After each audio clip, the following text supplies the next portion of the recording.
आज का हमारा जो टॉपिक है रोटेशनल मोशन के अंदर वो है theorems related to moment of inertia. मतलब जड़त्व आघूर्ण से रिलेटेड जो थ्योरम्स हैं उनके बारे में बात करेंगे। अब जड़त्व आघूर्ण से रिलेटेड थ्योरम्स का मतलब क्या है, प्रॉब्लम पहले समझ लीजिए। एक्चुअली ऐसा होता है, मैंने बताया था आपको, मोमेंट ऑफ इनर्शिया जो है वो न स्केलर है न वेक्टर है, बल्कि ये टेंसर है। टेंसर क्वांटिटी वो होती है जो अलग अलग दिशाओं में अलग अलग वैल्यू ले सकती है। जैसे मान लिया, सपोज करो एक ही बॉडी है, अगर मैं इसका मास कहूं m, तो आप चाहे इधर से देखो, चाहे इधर से देखो, चाहे उधर से देखो, चाहे इधर से देखो, ये हर तरफ से एक रहेगा। अगर इसकी वेलोसिटी v है तो चाहे आप इधर से कहो, इधर से कहो, उधर से कहो, पूरी बॉडी के लिए v ही वेलोसिटी कही जाएगी। लेकिन मोमेंट ऑफ इनर्शिया के साथ ऐसा नहीं है। अगर आप अपनी घूर्णन अक्ष यानी कि एक्सिस ऑफ रोटेशन ये ले लो और इसके अबाउट बॉडी ये रोटेट करें, तो इसका मोमेंट ऑफ इनर्शिया अलग निकलेगा, I1। और अगर मान लीजिए सपोज ये लाइन ले ली और इसके अबाउट आप इसको रोटेट कराओ, तो इसके अबाउट इसका मोमेंट ऑफ इनर्शिया I2। अगर आप तीसरी एक्सिस को ही ले लो तो उसके about moment of inertia I3। कहने का मतलब यह है, एक ही बॉडी रहेगी, उसका वही मास है, उसका वही रेडियस या जो भी डायमेंशंस हैं वो सब वही रहेंगे। लेकिन आप अगर घूर्णन अक्ष बदलते चले जाओगे तो उस केस में जो है वो I1, I2, I3 यानी कि मोमेंट ऑफ इनर्शिया इसके अलग अलग होते चले जाएंगे। तो ये जो थ्योरम्स होती हैं, theorems related to moment of inertia, ये हमारी इसी बात में हेल्प करती हैं कि कुछ ऐसी सिचुएशंस हैं जिनमें कि हम एक लाइन के अबाउट मोमेंट ऑफ इनर्शिया पता है, तो हम दूसरे लाइन के अबाउट कुछ फॉर्मूले लगा करके उनको कैलकुलेट कर सकते हैं। तो इन्हीं में दो थ्योरम होती है हमारे पास। एक है थ्योरम ऑफ पैरेलल एक्सिस यानी कि समांतर अक्षों की प्रमेय, और दूसरी होती है थ्योरम ऑफ परपेंडिकुलर एक्सिस, इसका मतलब लंबवत अक्षों की प्रमेय। तो हम एक एक करके दोनों को देखेंगे। पहले हम समांतर अक्षों की प्रमेय देखेंगे, उसके बाद फिर जब इसको डिराइव कर लेंगे तब उसके बाद लंबवत अक्षों की प्रमेय देखेंगे। और ये दोनों बहुत ही ज़्यादा इंपॉर्टेंट है, स्टेटमेंट पेपर में आते हैं। प्रूफ हालांकि सिलेबस में मना करते हैं, लेकिन प्रूफ पूछे जा सकते हैं क्योंकि आसान भी हैं और छोटे भी हैं, तो इसलिए इनको ज़रूर आप तैयार करें, बहुत इंपॉर्टेंट टॉपिक है ये। तो प्रॉब्लम समझ गए ना। प्रॉब्लम ये है हमारे पास कि कुछ लाइनों के अबाउट मोमेंट ऑफ इनर्शिया पता है, तो आप दूसरी लाइनों के अबाउट, दूसरी एक्सिस के अबाउट मोमेंट ऑफ इनर्शिया कैसे पता करेंगे, क्योंकि मोमेंट ऑफ इनर्शिया जो है वो टेंसर क्वांटिटी है, ये बदलती चली जाती है और इस वजह से हमें ये प्रॉब्लम फील करनी पड़ती है। तो हम अब समझते हैं कि समांतर अक्षों की प्रमेय कैसे काम करती है। तो पहले इसका स्टेटमेंट देखेंगे, उसके बाद फिर डिराइव करेंगे इसे। आप समझने के साथ साथ ये भी देखिए कि डिफरेंट डिफरेंट प्रॉब्लम्स में हम इसे कैसे अप्लाई करते हैं, क्या अप्लाई करने का तरीका है। समांतर अक्षों की प्रमेय जो है वो ये बात करती है कि अगर आपके पास कोई बॉडी है और उसका आपको सेंटर ऑफ मास यानी कि द्रव्यमान केंद्र पता है, और द्रव्यमान केंद्र सेंटर ऑफ मास ये है, मान लिया इससे कोई लाइन अगर पास हो रही है और इस बॉडी का मोमेंट ऑफ इनर्शिया आप उसके अबाउट जानते हैं, मतलब घूर्णन जो अक्ष है आपकी वो जड़त द्रव्यमान केंद्र से पास हो रही है, वहां से गुजर रही है, और अगर हम बॉडी को इस लाइन के अबाउट रोटेट कराएं, जैसे इस ये मार्कर है आपके पास, डिफरेंट डिफरेंट अक्षों के परितः रोटेट कराने का क्या मतलब होता है। जैसे आपने इस एक्सिस के परितः रोटेट करा दिया तो ये ऐसे रोटेट होगी, ठीक है ना। आपने इधर कोई एक्सिस ले ली तो ये ऐसे रोटेट हो जाएगी उसके अबाउट। अगर आपने किनारे ले ली एक्सिस तो ये उसके अबाउट ऐसे ऐसे रोटेट हो जाएगी। तो कहने का मतलब ये है कि जिस तरह से आप चाहें, जिस एक्सिस के अबाउट रोटेट कराएं, हर केस में इसका मोमेंट ऑफ इनर्शिया अलग अलग होगा। तो अब हम बात करते हैं कि अगर आपको कोई और इसके साथ लाइन दे दी जाए, मान लिया सपोज करिए आपको लाइन हमने ए बी पकड़ा दी। बस खासियत ये है कि ये इस लाइन के जो सेंटर ऑफ मास से जाने वाली लाइन है, जिसके अबाउट मोमेंट ऑफ इनर्शिया हमें पता है, इसको हम नाम दे देते हैं ICM का। इससे आपको याद आ जाएगा कि ICM यानी कि सेंटर ऑफ मास से जाने वाली कोई लाइन है, उसके about moment of inertia ICM, ये आपको गिवन है, ये हमको दिया हुआ है, पता है। और हमें इस लाइन के अबाउट, मतलब AB जो लाइन है, बस इसकी खासियत ये है कि ये उस पुरानी वाली लाइन के पैरेलल है, ठीक है ना। आप इसको AB, उसको चाहे आप CD मान लीजिए या A' B' मान लीजिए, जितने जैसा भी चाहें वो आप समझे। दिमाग में आपको ये रखना है कि सेंटर ऑफ मास से जाने वाली लाइन के पैरेलल अगर हम कोई दूसरी लाइन कंसीडर करते हैं और उसके अबाउट मोमेंट ऑफ इनर्शिया निकालने के लिए कहा जाता है, इन दोनों लाइनों के बीच की डिस्टेंस सपोज स्मॉल a है, वो तो सेम रहेगी क्योंकि पैरेलल हैं दोनों लाइनें, तभी नाम इसका पैरेलल अक्षों की प्रमेय, समांतर अक्षों की प्रमेय यही है कि अगर सेंटर ऑफ मास से जाने वाली लाइन के अबाउट पता है, ये इसके अबाउट आईसीएम पता है, तो इसके पैरेलल ए डिस्टेंस पे अगर कोई दूसरी लाइन हम आपको दे दें और कहें कि इसके अबाउट मोमेंट ऑफ इनर्शिया पता करो, तो वो पता कर सकते हैं आप। उसके लिए फॉर्मूला है आई इज इक्वल टू, मतलब इसके about moment of inertia is equal to ICM, centre of mass से जाने वाली लाइन के about moment of inertia plus body का टोटल मास इनटू इनके बीच लाइनों के बीच की डिस्टेंस का स्क्वायर। ये आपका स्टेटमेंट है, ये आपका मैथमेटिकल स्टेटमेंट है, ठीक है ना। और इसी को लैंग्वेज वाइज कर दें तो ये आपका थ्योरी में स्टेटमेंट आ जाएगा, जो कि आप किसी भी बुक से डायरेक्टली देख सकते हैं। मैं आपको फिर से बता देता हूँ स्टेटमेंट में क्या क्या बातें मेन ध्यान रखनी है ताकि वो स्टेटमेंट रट जाए। स्टेटमेंट को डायरेक्ट मत रटिएगा, पहले आप ये फॉर्मूला रटिए और उसके बाद तब उसको जो है वो, ये जब समझ जाएंगे आप, रटने के बाद समझ जाएंगे। ठीक है, समझना और रटना दो चीजें हैं। समझ गए आप पहले, फिर आप उसको रटेंगे ताकि आप उसके दिमाग में स्टोर हो सके आपको, ठीक है ना। और उसके बाद तब आप स्टेटमेंट बनाएंगे तो आराम से बन जाएगा, ठीक है ना। देखिए, किसी भी बॉडी का किसी भी लाइन के अबाउट मोमेंट ऑफ इनर्शिया, तो ये हमने इसकी बात कर दी, ठीक है ना। उसका उस लाइन के पैरेलल, उस लाइन के उस रेखा के समांतर रेखा जो कि द्रव्यमान केंद्र से जाती है, उसके अबाउट जड़त्वाघूर्ण, तो ये इसकी बात कर दी। तथा उस बॉडी के मास और उन दोनों लाइनों के बीच की दूरी के वर्ग के गुणनफल, देखिए मल्टीप्लाई हुआ है, गुणनफल के योग, ये भी बात आ गई, के बराबर, ये भी बात आ गई, होता है। लाइन को फिर से समझिए, किसी पिंड का किसी भी रेखा के परितः जड़त्वाघूर्ण किसके बराबर है? उस पिंड का, उस बॉडी का सेंटर ऑफ मास से जाने वाली उसके समांतर लाइन के अबाउट जड़त्वाघूर्ण तथा उस बॉडी के मास और उन दोनों लाइनों के बीच के डिस्टेंस के स्क्वायर के मल्टीप्लाई के एडिशन के बराबर होता है। ये आप इस तरह से स्टेटमेंट इसका लिख दें लैंग्वेज में, यही आपका स्टेटमेंट हो जाएगा। तो कोई लैंग्वेज रटने की जरूरत नहीं है। अब अगर आप फॉर्मूला जानते हैं और उसको लगा सकते हैं, उसको समझते हैं, तो आप ये चीजें जो है वो आराम से उसको, उसी चीज को बस आपको लैंग्वेज में एक्सप्रेस करना है इस फॉर्मूले को, और वो स्टेटमेंट बन जाएगा। अब आप किसी भी बुक से देखेंगे, आपको तुरंत एकदम से समझ में आ जाएंगी वो बातें। रिपीट कर दें, देखो एक, ठीक है, एक बार और देख लीजिए, मैं एक एग्जाम्पल के साथ इसको समझाता हूँ। मान लिया, सपोज करिए कोई बॉडी है, उसका मोमेंट ऑफ इनर्शिया जो है वो आपको सेंटर ऑफ मास से जाने वाली लाइन के अबाउट पता है। तो सेंटर ऑफ मास से जाने वाली लाइन के अबाउट इसका moment of inertia, suppose ICM आपको 50 दिया हुआ है, ठीक है ना, ये 50 पता है आपको, इसके अबाउट 50 है। अब आप किसी दूसरी लाइन जो कि इसकी लाइन, ये लाइन के पैरेलल है, उसके अबाउट मोमेंट ऑफ इनर्शिया निकालना चाहते हैं। तो इसका मोमेंट ऑफ इनर्शिया जो है वो सेंटर ऑफ मास से जाने वाली लाइन के अबाउट मोमेंट ऑफ इनर्शिया, और उसमें आप बॉडी के मास और उन दोनों लाइनों के बीच की डिस्टेंस का स्क्वायर करके और मल्टीप्लाई करके, और ये एम ए स्क्वायर अगर इसके साथ ऐड कर दें, तो आपको इस ओरिजिन जो दूसरी लाइन है उसके अबाउट मोमेंट ऑफ इनर्शिया पता लग जाता है, ठीक है ना। कहने का मतलब ये है कि बॉडी का मास इंटू ए स्क्वायर करके, मान लिया सपोज आपको 30 आया, तो इस 50 प्लस 30 को अगर आप ऐड कर दें तो आपका ये मोमेंट ऑफ इनर्शिया 80 निकल आता है।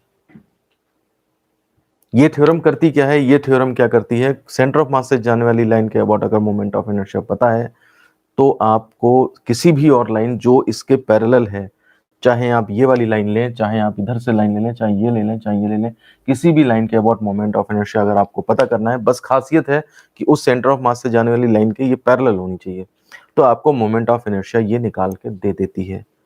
ये I equal to I C M जो उसके अबाउट है, सेंटर मास से जाने वाली लाइन के अबाउट, प्लस बॉडी के मास और डिस्टेंस के स्क्वायर का मल्टीप्लाई का एडिशन, यानी कि I C M plus M A square अगर आप याद कर लेंगे तो आप इसकी लैंग्वेज आराम से बना सकते हैं कि किसी भी रेखा के परितः किसी भी बॉडी है और उसको कोई भी लाइन दे दें हम आपको ए बी, और उसके about moment of inertia is equal to किसके होता है। अब देखिए लैंग्वेज लिख रहे हैं आप कि किसी पिंड का किसी रेखा के परितः जड़त्वाघूर्ण, बस खत्म। अब क्या, उस बॉडी का उसके द्रव्यमान केंद्र से जाने वाली पहली रेखा के पैरेलल समांतर रेखा के अबाउट जड़त्वाघूर्ण, इसका एक तो ले लिया, तथा अब इसकी बात करेंगे बॉडी के द्रव्यमान तथा दोनों लाइनों के बीच की दूरी के वर्ग के गुणनफल, ये मल्टीप्लाई भी कर दिया, गुणनफल, ये चीज अलग आ गई, के योग, अब इसके साथ इसका योग हो गया, के योग, और इसके बराबर ये होता है। इस तरह से लैंग्वेज आएगी, ठीक है ना। बुक्स में जो आपको लैंग्वेज मिलेगी, मैं इसी के सहारे पढ़ देता हूँ। किसी पिंड का किसी रेखा के परितः जड़त्वाघूर्ण उस पिंड का द्रव्यमान केंद्र से जाने वाली पहली रेखा के समांतर रेखा के परितः जड़त्वाघूर्ण तथा उस पिंड के द्रव्यमान तथा दोनों रेखाओं के बीच की दूरी के वर्ग के गुणनफल के योग के बराबर होता है। बस ये लैंग्वेज है। आप ये देखिए कि इस फॉर्मूले को याद करने के बाद मैं लैंग्वेज कैसे बनाऊंगा। मुझे वो नहीं याद है जो ऊपर लैंग्वेज स्टेटमेंट बुक में लिखा हुआ है, मुझे केवल ये याद है, और इसके बेस पे मुझे ये याद है कि मैं वो लैंग्वेज कैसे बना सकता हूँ। बस इतनी सी चीज आपको सीखनी है। आपको वो नहीं तो क्या करते हैं बच्चे, वो स्टेटमेंट पहले अलग रटते हैं बैठ के, फिर ये फॉर्मूला रटते हैं बैठ के। तो दो काम क्यों करने हैं? हम ऐसी एबिलिटी डेवलप करें, हम इसके बेस पे उसे रटें, क्योंकि ये छोटा है, इसके बेस पे आप उसे आराम से बना सकते हैं, और इसी के बेस पे समझ के आप न्यूमेरिकल भी सॉल्व कर सकते हैं इसमें। जितना अच्छा आप इसको समझ लेंगे उतना ही आसान न्यूमेरिकल हो जाएंगे, उतना ही आसान इसको अप्लाई करना हो जाएगा, उतना ही आसान इसका स्टेटमेंट लिखना हो जाएगा, उतना ही आसान डिराइव करना हो जाएगा। इसीलिए कहते हैं कि कंसेप्ट्स पे हमेशा ध्यान दीजिए। एक चीज मैं और बता देता हूँ आपको कि अक्सर कुछ लोग ये गलती कर जाते हैं, न्यूमेरिकल जब आता है ना, कंसेप्ट क्लियर नहीं होता नहीं है, तो वो अक्सर ये गलती कर जाते हैं। मैं इस सिचुएशन में जैसे एक क्वेश्चन ऐसे दे दूं कि ये बॉडी है और इसका सेंटर ऑफ मास ये है, और इस बॉडी ये लाइन ए बी हो गई, ठीक है ना, इस ये इसके पैरेलल ये लाइन हो गई, ठीक है ना, इसके परितः इसका जड़त्वाघूर्ण जो है वो आपका समझ मास अलग दे दिया उन्होंने, ठीक है, और डिस्टेंस इनके बीच की अलग दे दी उन्होंने कितनी है, और फिर उन्होंने कहा ए बी लाइन के अबाउट जड़त्वाघूर्ण इसका 50 है, तो सेंटर ऑफ मास से जाने वाली लाइन ये जो सी डी है इसके पैरेलल, इसके अबाउट जड़त्वाघूर्ण आई कितना होगा, ये क्वेश्चन मार्क कर दिया उन्होंने। अब कहा है उन्होंने कि बताइए कि भाई इसके अबाउट जड़त्वाघूर्ण कितना है। तो मैक्सिमम बच्चे जिन्होंने कंसेप्ट क्लियर नहीं है वो ये लगा जाएंगे कि भैया इसके अबाउट मालूम है तो इसके अबाउट निकालना है, तो I equal to I plus M A square, I C M plus M A square, I is equal to I C M plus M A square, ये अप्लाई कर दिया। मतलब इसको भी नहीं अप्लाई करेंगे, वो ये कहेंगे मुझे सेंटर ऑफ मास से चाहिए, तो I C M is equal to इसके अबाउट पता है I plus M A square, और वैल्यू पुट करके सॉल्व कर देंगे। तो ये आई की वैल्यू 50 डाल दी, मास दिया है ये डाल दिया, ए स्क्वायर डाल दिया, मान लिया सपोज सॉल्व करके 70 आ गया, तो ये आंसर कर देंगे। ऐसा है कि मैं बता दूं आपको, ये थ्योरम सेंटर ऑफ मास के बेस पे दूसरे का निकालती है। ऐसा नहीं है कोई भी दो लाइन आप ले लो कि एक का पता तो दूसरे का निकाल देंगे हम। मतलब अगर मान लिया सपोज करिए, अगर आपके पास एक केस हम दे दें कि ये सेंटर ऑफ मास यहाँ है और दो लाइनें हैं यहाँ पे, एक के अबाउट पता एक के अबाउट पता करो, तो ये थ्योरम नहीं लग पाएगी। समझ रहे बात को आप? ये थ्योरम सेंटर ऑफ मास से जाने वाली लाइन के अबाउट अगर पता है तो दूसरे का निकाल के देती है। तो इसके अंदर अगर आप ये लगाते हो कि मैं आईसीएम के अबाउट पता करना है और इसके अबाउट पता है, तो जिसको पता करना है इज इक्वल टू पता है तो प्लस एम ए स्क्वायर कर दिया, आंसर आ गया, गलत तरीका है। फॉर्मूला केवल यही लगेगा यहाँ पे। अगर आईसीएम का बारे में पता है तो किसी और लाइन के अबाउट पता करने के लिए I equal to ICM plus M A square, तो ये न्यूमेरिकल आपका ऐसे होगा जाकर के कि आईसीएम के अबाउट पता है, इसका मतलब ये अननोन है, ये दिया है आई, ये आपको यहाँ पे 50 पुट करना होगा, एम ए स्क्वायर की वैल्यू जैसे 20 निकल के आती है, तो यहाँ पे आपका इसके about moment of inertia 50 minus 20 यानी कि वो वैल्यू 30 निकल के आएगी। तो आपको इससे पता लग गया होगा कि सेंटर ऑफ मास से जाने वाली लाइन के अबाउट ही आप इधर उधर फिर उसको लेके दूसरी लाइन के अबाउट निकाल सकते हो। फॉर्मूला हमेशा यही लगाएंगे आप न्यूमेरिकल्स में कि आई सी एम जो है राइट साइड में आएगा और आई लेफ्ट साइड में आएगा। ये पता करने को दे रहा है, ये निकाल दिया है तो आप ऐसे ही लगा दो, लेकिन अगर ये निकालना है और ये दिया है तो फिर आप जो है वो इसी फॉर्मूले को लिख के फिर ये अननोन करो और ये तब वैल्यू निकालो। ये गलती अक्सर कर जाते हैं बच्चे, आप इसे ध्यान दीजिएगा और मुझे बताइए ठीक समझ आ रहा है? मतलब इस तरह की मिस्टेक्स नहीं होनी चाहिए, क्योंकि ये एक एक नंबर में छोटे छोटे क्वेश्चंस बन सकते हैं आपके पास, और आगे चल के आप कॉम्पिटिशन्स की तैयारी करेंगे जिसमें कि इसी से रिलेटेड जेई वगैरह के उसमें तो उसमें फिजिक्स मैथ्स ये सब आती हैं, तो उसमें छोटे छोटे क्वेश्चंस जो आते हैं उनमें ये छोटी छोटी बातें प्रॉब्लम करती हैं, या बीटेक के लिए एग्जाम देंगे आप उसमें भी ये सब मैथ्स फिजिक्स आती है। अब आइए इसका प्रूफ देखते हैं थोड़ा सा। तो प्रूफ करने के लिए क्या करेंगे हम, एक डिस्टेंस इनके बीच की ए है, एक हम जनरल पार्टिकल कंसिडर कर देंगे एम आई, और उसकी distance suppose centre of mass से जो लाइन जा रही है वो आर है, आर आई मान ली उसकी डिस्टेंस, ठीक है ना। तो हम देख लेंगे यहाँ पे ए डैश बी डैश, ये आपका जो लाइन है वो पासिंग थ्रू सेंटर ऑफ मास, ये हमने कंसिडर कर ली, और ए बी जो है वो लाइन है about we have to determine M I, ठीक है ना। ए बी वो लाइन है जिसके अबाउट हमें मोमेंट ऑफ इनर्शिया निकालना है, और हमने स्मॉल एम आई एक जनरल पार्टिकल कंसिडर कर लिया, ठीक है ना। और उसकी जो है घूर्ण ए डैश बी डैश से जो डिस्टेंस है, ए डैश बी डैश से दूरी जो है इसकी, वो आर आई कंसिडर कर ली, ठीक है ना। और अगर हम देखें कि अगर आपसे कहें हम कि इस एक पार्टिकल के बेस पे पूरी बॉडी का मोमेंट ऑफ इनर्शिया बना दो, तो आप देखा क्या कहोगे, आप यही कहोगे कि एम आई उसकी और आर आई स्क्वायर, यानी कि एक पार्टिकल का मोमेंट ऑफ इनर्शिया ये हुआ, और इसी का समेशन कर दें तो पूरी बॉडी का मोमेंट ऑफ इनर्शिया आ जाएगा। तो ये चूंकि हमने दूरी यहां से नापी है इस लाइन से, तो इसलिए इस लाइन के परितः जड़त्व आघूर्ण निकलेगा, और वही चीज आपकी क्या कहलाएगी, आईसीएम। हम इसकी बाद में जरूरत बात करेंगे इसकी, मतलब जिस लाइन से दूरी नापी है आपने उसी के साथ एम आर स्क्वायर करके और समेशन कर दो पूरी बॉडी का, तो आपका इससे दूरियां निकल के आए जोड़ी जाएंगी, तो उस केस में उस लाइन के अबाउट जड़त्व आघूर्ण निकलेगा। अब हमें क्या निकालना है, हमें जो है वो इस लाइन के परितः जड़त्व आघूर्ण निकालना है, ठीक है ना। स्मॉल ए जो डिस्टेंस है वो ए बी व ए डैश बी डैश के बीच की दूरी है, ठीक है ना। और साथ ही साथ ए बी और ए बी डैश, ये ए डैश बी डैश ये दोनों आपस में पैरेलल हैं, ये भी बात है। ये सारी सिचुएशंस हमें दी हैं, और अब हमें इसके आगे वर्कआउट करना है। अब देखिए, अगर हम लिखें कि बॉडी का, पूरी बॉडी का, मुझे इसके वर्ड नहीं चाहिए, मुझे इसके वर्ड चाहिए, यही तो निकालना है। बॉडी का ए बी के परितः अगर हम जड़त्व आघूर्ण निकालें तो कितना होगा।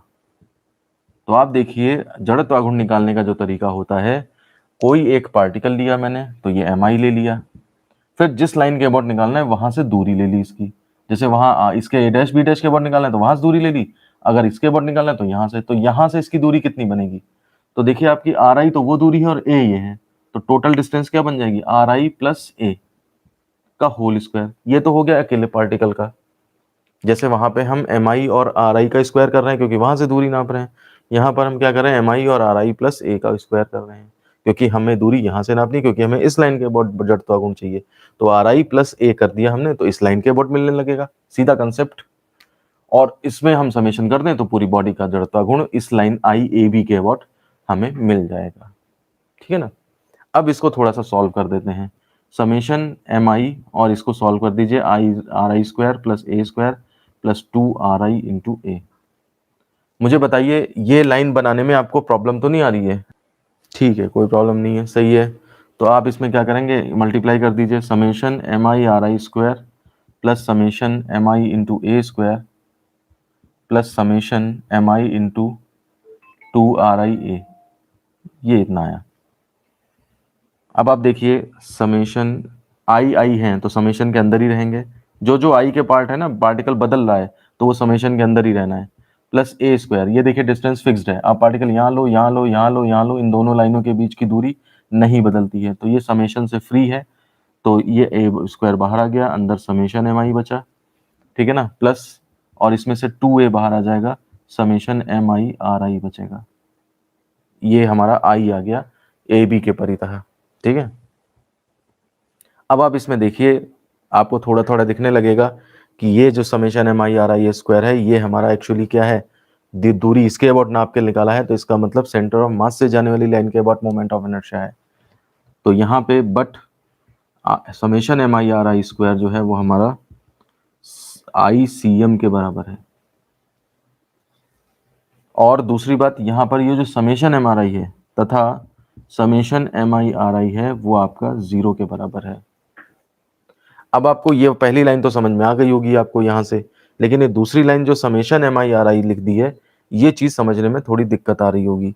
तो इसके लिए आपको द्रव्यमान केंद्र के कंसेप्ट पे जाना पड़ेगा कि एम आई आर आई और पार्टिकल्स का, देखिए द्रव्यमान केंद्र क्या होता है, द्रव्यमान केंद्र पूरे द्रव्यमानों का केंद्र होता है। इसका मतलब ये हुआ कि अगर जितने पार्टिकल्स आपके एक तरफ मतलब क्लॉकवाइज मोमेंट लेंगे, उतने ही पार्टिकल्स का अगर एंटी क्लॉकवाइज मोमेंट लेंगे तो वो बराबर आएंगे आपके, क्योंकि जैसे मान लिया मार्कर है, इसका सेंटर ऑफ मास कहाँ होगा, इसका सेंटर ऑफ वहीं पे तो होगा जहां पर जाकर के ये बिल्कुल खड़ा हो जाए, ये गिरे ना इस लाइन के ऊपर, तो उस ये देखिए अभी तो गिर गया, खैर ये तो जिस लाइन के अबाउट जो है ये बिल्कुल रुक जाएगा, वही तो होगा मोमेंट ऑफ सेंटर ऑफ मास। तो इसका मतलब जितने पार्टिकल्स इधर होंगे उनका अगर हम आघूर्ण लें और जितने पार्टिकल्स इधर होंगे उनका आघूर्ण लें तो वो बराबर आएंगे। तो क्लॉकवाइज और एंटी क्लॉकवाइज कपल का मतलब मोमेंट्स का सम 0 होगा, तो उसी बात को MI RI सारे का लें और समेशन करें तो वो 0 आ जाएगा। इसको सॉल्व करोगे तो आप थोड़े एंटी क्लॉक में आएंगे, थोड़े क्लॉक में आएंगे, मिला करके माइनस प्लस 0 हो जाते हैं। तो ये कंसेप्ट जो है आपका द्रव्यमान केंद्र से आया हुआ है, वो चीज 0 हो जाएगी आपकी। तो आप इसकी वैल्यू और इसकी वैल्यू जो है थोड़ा सा आप रख सकते हैं। तो हम यहाँ पर लिख देंगे, अब देखिए, hence IAB is equal to हो जाएगा हमारा, इसकी जगह पे आप ICM लिख दोगे plus A square, summation MI को लिख दोगे कॉमा, समेशन MI क्या है, केवल मास ऐड कर दो पूरी बॉडी का, तो ये कैपिटल M हो जाएगा पूरी बॉडी का मास। तो A square into capital M plus 2A into, और इसकी वैल्यू क्या रख दी आपने, 0 लिख दी। तो आई ए बी ना लिखो, मालूम ही है आई इसके अबाउट है, तो ये इज इक्वल टू ICM प्लस M पहले लिख लो, MA स्क्वायर, ये सारा 0 हो गया, और ये आपका theorem of parallel axis proof हो जाती है। नीचे आप लिख सकते हैं, यही समांतर अक्षों की प्रमेय है। आप इसे जो है वो एक बार देख लें, समझ लें, कोई प्रॉब्लम है कहीं पे बता दें। मैंने आपको इसके स्टेटमेंट भी बता दिए हैं, थ्योरेटिकल स्टेटमेंट कैसे लिखा जाएगा वो बता दिया है, मैथमेटिकल स्टेटमेंट समझ में आ गया होगा, और उसके बाद कहाँ कहाँ गलत अप्लाई कर देते हैं बच्चे वो भी मैंने बता दिया है, और उसके बाद इसका प्रूफ भी कंप्लीट हो गया है। प्रूफ में आप ध्यान रखिएगा, थोड़ा थोड़ा आपको यहाँ पर जब पहुँचते हैं ना, तो सीधे बस इसको डायरेक्ट ICM कर देना है, ए स्क्वायर M कर देना है, ये चीज़ 0 हो ही जानी है। तो अगर आपको फाइनल रिजल्ट पता है तो उसके बारे में अगर जानते हैं आप, तो थोड़ा सा यहीं से आइडिया होने लगेगा कि आपको क्या क्या रखना है। ठीक है ना, ये चीज सीधे M हो जाएगी, तभी तो MA स्क्वायर आएगा, इसकी जगह ICM हो जाएगा, और ये 0 होना है तो क्या यही तो 0 होगा। तो कहने का मतलब है, एक बार आप समझ लीजिए ढंग से इस चीज को, अदरवाइज तो आपको मिनटों में ये तुरंत एकदम से समझ में आने लगेगा, 2 लाइन आगे बढ़ेंगे नहीं, होल स्क्वायर जैसे खोला नहीं वैसे ही ये प्रूफ होने लगेगी आपके सामने। तो जो कंसेप्ट जानते हैं उनके लिए पढ़ाई जो है बहुत आसान हो जाती है, लेकिन अगर कंसेप्ट आप नहीं जानते हैं तो लाख मॉडल पेपर, लाख आप शॉर्टकट वीडियोस और इस तरह की चीजें देख लें, कंसेप्ट नहीं क्लियर करोगे तो मतलब समझ नहीं पाएंगे आप क्वेश्चंस, और गलत कर देंगे। देखिए, अब हम theorem of related to moment of inertia में एक थ्योरम हमने पढ़ ली है, समांतर अक्षों की प्रमेय। अब हम आ रहे हैं थ्योरम ऑफ परपेंडिकुलर एक्सिस यानी कि लंबवत अक्षों की प्रमेय। ये भी उतनी ही इंपॉर्टेंट है जितनी की पहली वाली है। इसका स्टेटमेंट थोड़ा सा आसान है, लेकिन कंफ्यूजन इसमें भी है, अगर आप सही से कंसेप्ट नहीं समझेंगे तो प्रॉब्लम में आ जाएंगे। पहली बात मैं बता दूं, लंबवत अक्षों की प्रमेय हर बॉडी के लिए नहीं लग सकती, ये केवल पटल के लिए लगती है। पटल मतलब जिसे लेमिना कहते हैं। लेमिना मतलब 2 डायमेंशनल स्ट्रक्चर जो होते हैं, मतलब जैसे आपका, जैसे मान लिया सपोज करिए ये बुक हो गई, ठीक है ना, तो ये बुक जो है वो इसके लिए लग जाएगा। लेकिन अगर आप 3D बॉडी ले लोगे तो 3D बॉडी पे जिसकी लंबाई चौड़ाई ऊंचाई दोनों हैं, उसके लिए ये थ्योरम काम नहीं करती है। ठीक है ना, ये पटल यानी कि 3D स्ट्रक्चर पे जो है वो ये काम नहीं करती है। अब मैं आपको समझाता हूं कि कैसे ये थ्योरम लगती है। ये थ्योरम कहती है कि अगर मान लिया सपोज करिए आपके पास कोई पटल है, पटल मतलब अब ये बॉडी नहीं है, ये आपके पास कोई कागज का टुकड़ा है, कागज का टुकड़ा ऐसे लेवल में रखा हुआ है, या कोई गत्ता है, या कोई इस तरह की चीज है जिसकी लंबाई चौड़ाई तो है पर ऊंचाई नहीं है।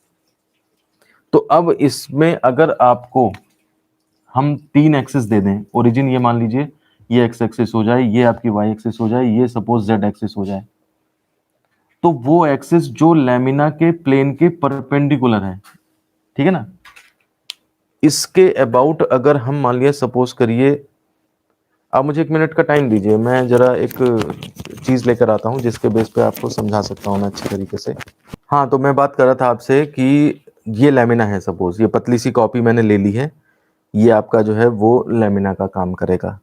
तो लैमिना है मान लिया सपोज इस तरह से रख दिया। अब मैं क्या करता हूँ, इसके ऊपर ये यहाँ पे ओरिजिन ले लेता हूँ, ओरिजिन से ये एक्स एक्सिस बना लेता हूँ, ये मैं वाई एक्सिस बना लेता हूँ। ये देखिए मेरे पास 3D बॉडी है तो मैंने इसको दिखा लिया। यहाँ पर मुझे टेढ़ा करके ऐसे दिखाना पड़ रहा है ताकि आपको तीसरी एक्सिस और वो सब दिखाई दे सके। तो मैंने एक एक्स एक्सिस ले ली और एक वाई एक्सिस ले ली।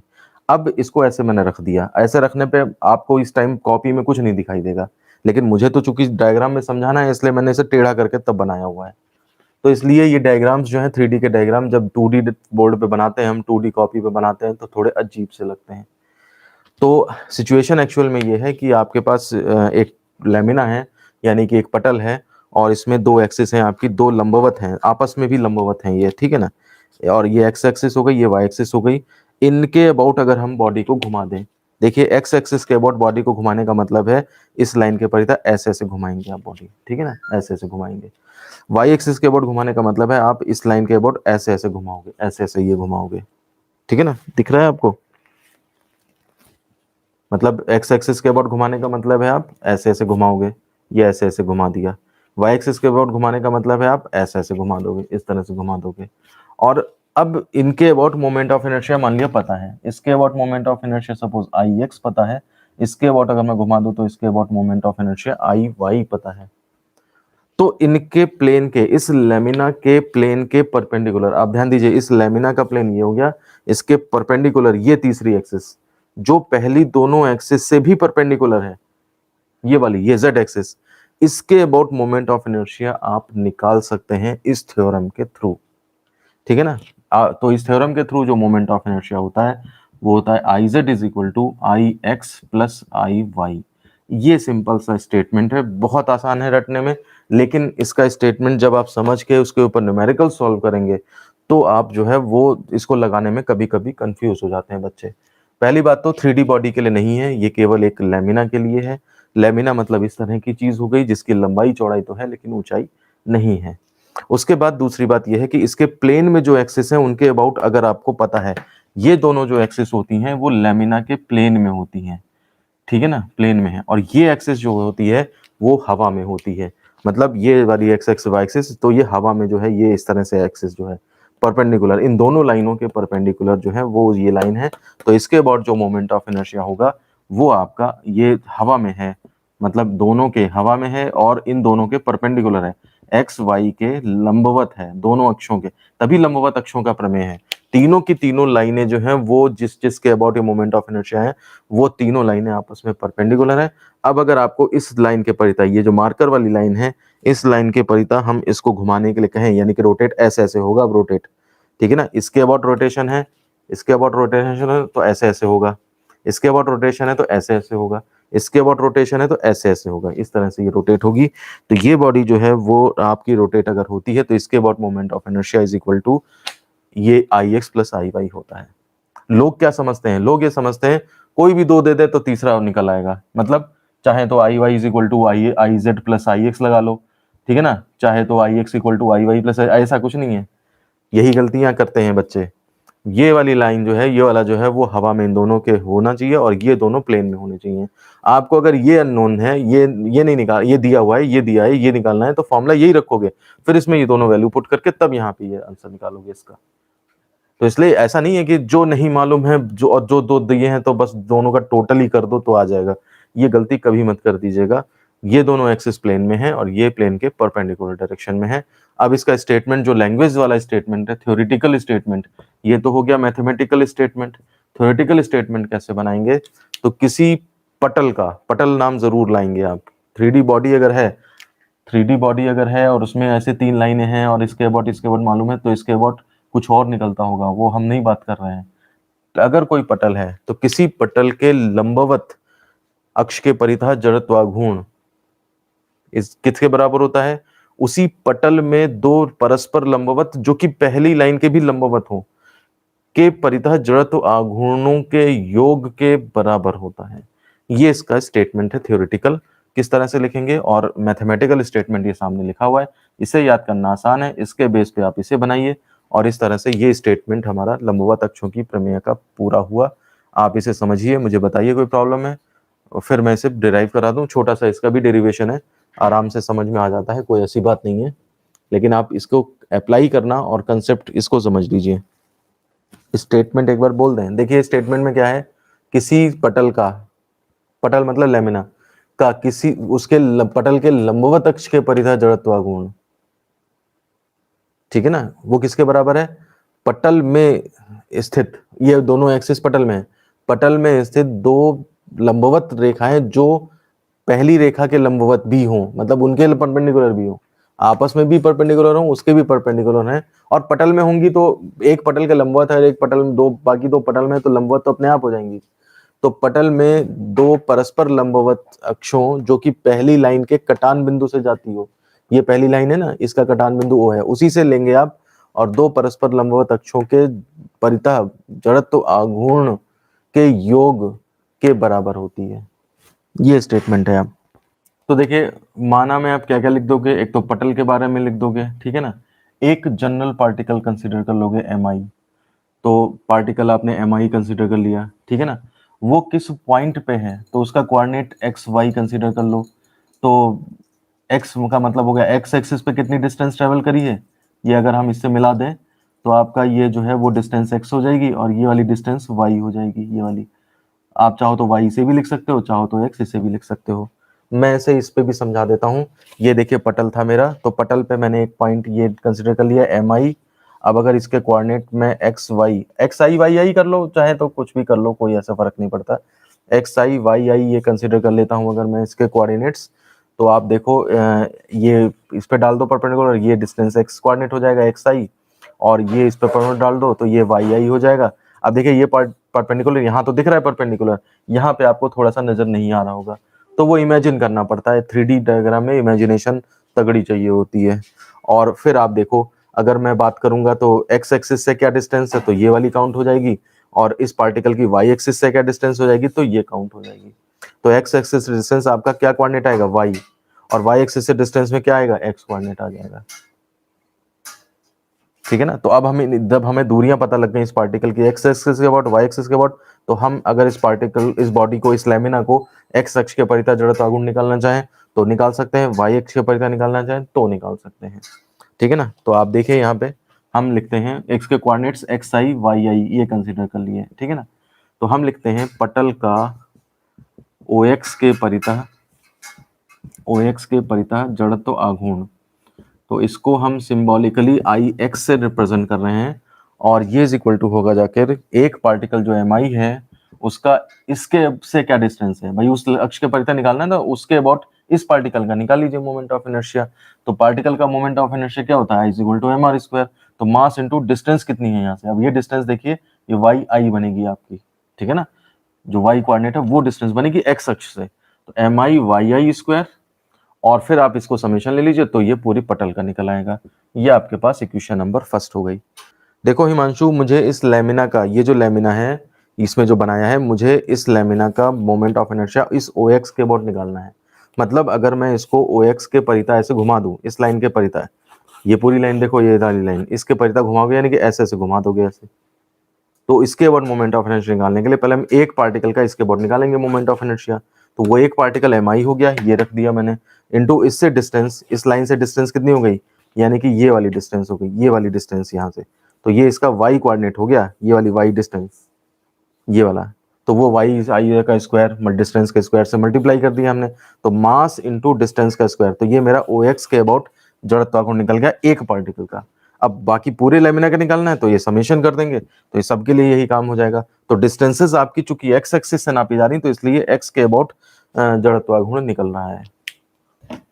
इसी तरह से मैं अगर लिखूं पटल का ओ वाई के परितः जड़त्व आघूर्ण, तो I Y is equal to हो जाएगा। अब देखिए ओ वाई क्या है, यहाँ पे देखिए इसमें ओ वाई ये है ना डिस्टेंस, तो ये डिस्टेंस जो है वो आपकी क्या हो जाएगी मास एम आई, और यहाँ से दूरी कितनी हो जाएगी ये वाली, यानी कि एक्स कोऑर्डिनेट मालूम करना है, तो एम आई इंटू ये डिस्टेंस का स्क्वायर कर दो तो इस लाइन के अबाउट जड़त्व आघूर्ण निकल आएगा, ठीक है।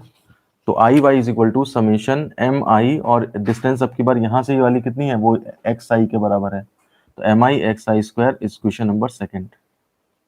इसी तरह से अगर हम पटल का ओजेड के परितः जड़त्व आघूर्ण निकालें, यानी कि आई जेड निकालें,